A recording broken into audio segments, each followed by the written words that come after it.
I want to know what you guys think first before I tell you that. Pretty good. Pretty good? Yeah, I thought it was pretty good. What did you think about it? It's okay? Okay? Good. Good?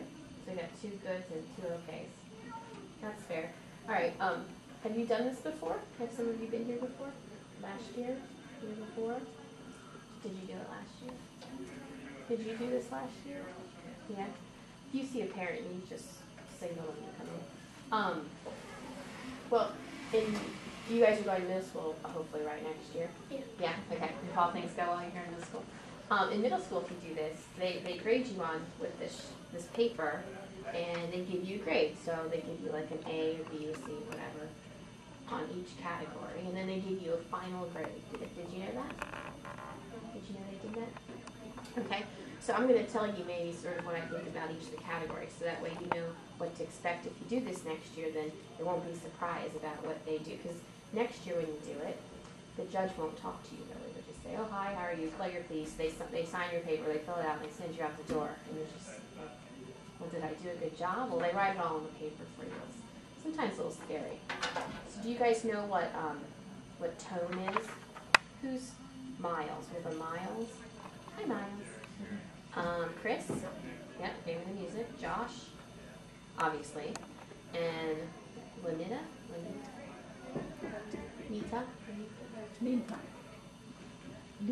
Linta. Oh, that's pretty. Okay, so if I said Linta has a beautiful tone on her cello, what do you guys think I said what that meant? Like it's good tuning, like she had all the fingers right.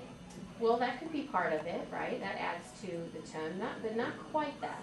What do you, if I said she has a beautiful tone, I could insert a different word for tone. Into the letter S. What did you say? Good sound, it is. She has a good sound. All of you had a great sound, okay? It was really, really great. So they grade you on how you sound on your instrument. Okay, they don't worry about not the fingerings on how you bow your bow across the sound that you guys get out of your string. Okay? So basically you don't sound like scratching cats on your cello, and that's good, right? You sound like professional cellists here. What do you think intonation means? Chris was sort of going on the track here. What does intonation mean? Do you know? Get all the fingers right? Yeah.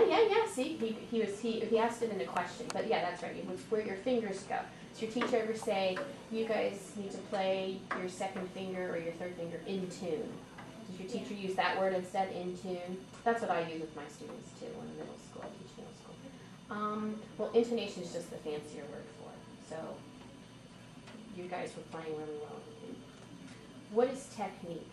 If I said Miles has great technique on his cello, what does that mean? What do you think, Miles? If I said you had really good technique, what would that mean? Take a guess. Do you play a sport? Yeah. What do you play? Soccer. If I said you have good soccer technique, what would I mean by that? Skills. Skills. There you go. Same thing with instrument. Okay, you've got mad skills on the cello, right? Get it? That's what technique is. How you play. More thing, and then I'll let you play again. One of the things you're graded on is it says other factors, and in parentheses it says choice of music, which your teacher helps you, so that was great. But it says stage presence and appearance. Now, why do you think that you'd be graded on that? Why do you think they have that on here as being graded? Your appearance and your stage presence, the way you present yourself in front of me, the way you act in front of me. Why do you think that's important to?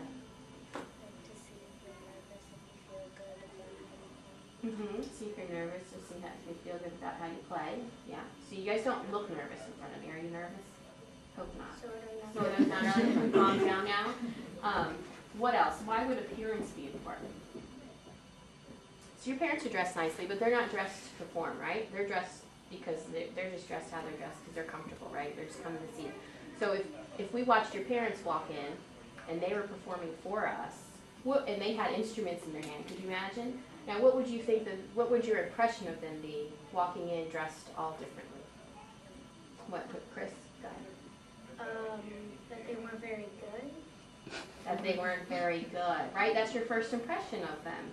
Now, of course, they're not performing. You guys are performing now. You guys are dressed up, right? To perform. So it's very important that when you walk through the door or onto a stage that you're dressed for the occasion. So the audience on this paper. You guys want to play it again? Sure. Because I know, like in measure 7 or 8 or 9, somewhere someone messed up, right? So we want to make sure we don't do. I don't know who it was. Don't tell me, but let's see if we can put it together there. So. Oh, start again. I'm sorry.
Especially that part that you guys can clap. Go ahead.